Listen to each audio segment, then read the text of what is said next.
Durimi është gjysma e besimit. Në Kuran, sabri, apo durimi, përmendet në më shumë se 70 vende, ku flitet për vlerat e sabrit dhe ju drejtohen lëvdata burrave të durueshëm dhe grave të durueshme. E gjithë kjo na tregon për rëndësinë e madhe të sabrit dhe për nevojën për të në jetën e njerëzve. Cila është domethënia e sabrit si virtyt? Më së miri e shohim në hadithin e pejgamberit alayhis salam, i cili ka thënë: sabri është gjysma e imanit, e besimit.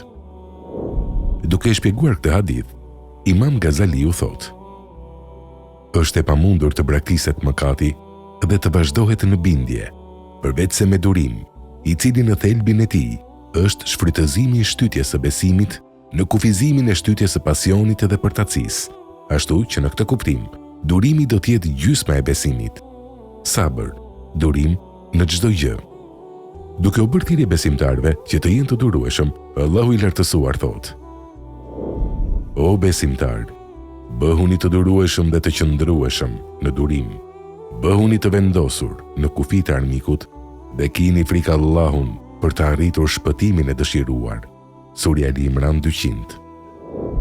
Thirrja e parë drejtuar besimtarëve këtu është thirrja për sabër.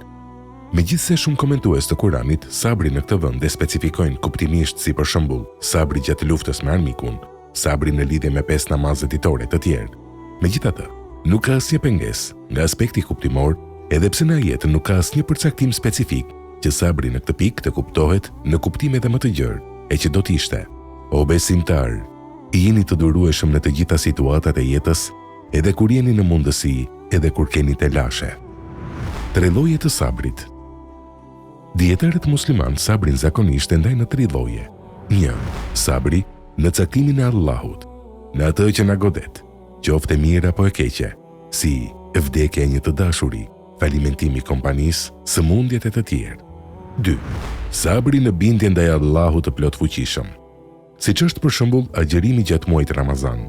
Në fakt muaji Ramazan është quajtur muaji i sabrit, sepse ai në vete i bashkon të 3 llojet e sabrit, xhihadi e të tjerë.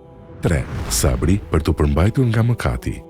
Ibn Abbasi ka thënë: durimi në Kuran i ka 3 kuptime. 1.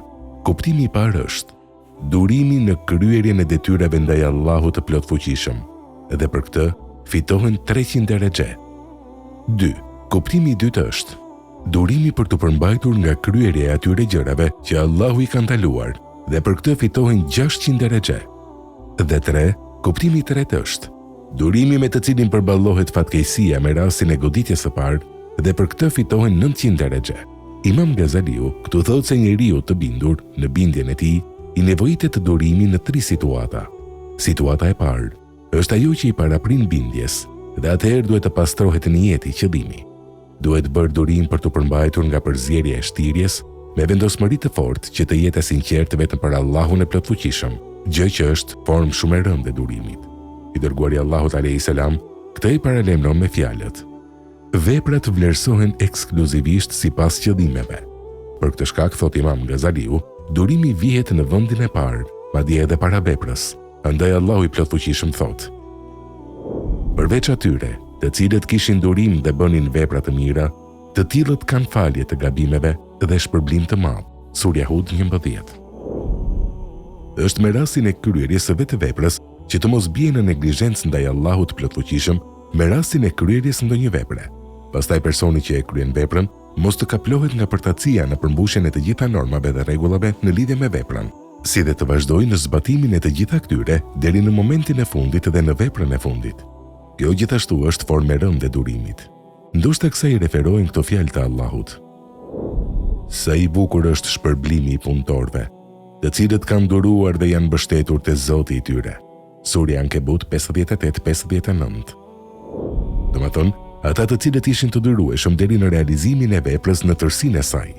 Situata e tretë është pas përfundimit të vetë veprës, sepse nevojitet të durim që për veprën të mos flitet shumë.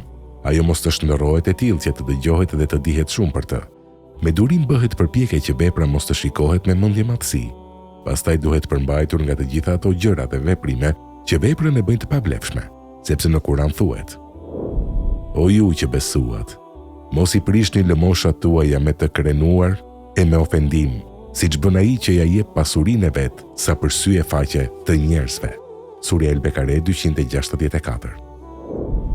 Sepse ai, i cili nuk mund të jetë i durueshëm dhe të përmbahet nga krenaria dhe fyerja e bën veprën e tij të pavlefshme. Sabri më i vështirë. Kur flet për sabrin, për të përmbajtur nga mëkati, Imam Gazaliu thot se forma më e vështirë e durimit është ajo me të cilën përmbahemi nga mëkati, e cila është bërë pjesë e zakonshme për shkak të kryerjes së shpeshtë. Imam Gazaliu thot se kjo është për arsye se zakoni ka natyrën e vet të veçantë. Andaj kur zakoni bashkohet me pasionin, paraqiten dy ushtarë të shejtanit, të cilët e sulmojnë ushtrinë e Allahut plotfuqishëm. Dhe pastaj, shtytja e besimit nuk është në gjendje për t'i mposhtur. Gjithashtu, një nga shkallët më të mëdha të durimit është edhe durimi në ngacmimet e njerëzve.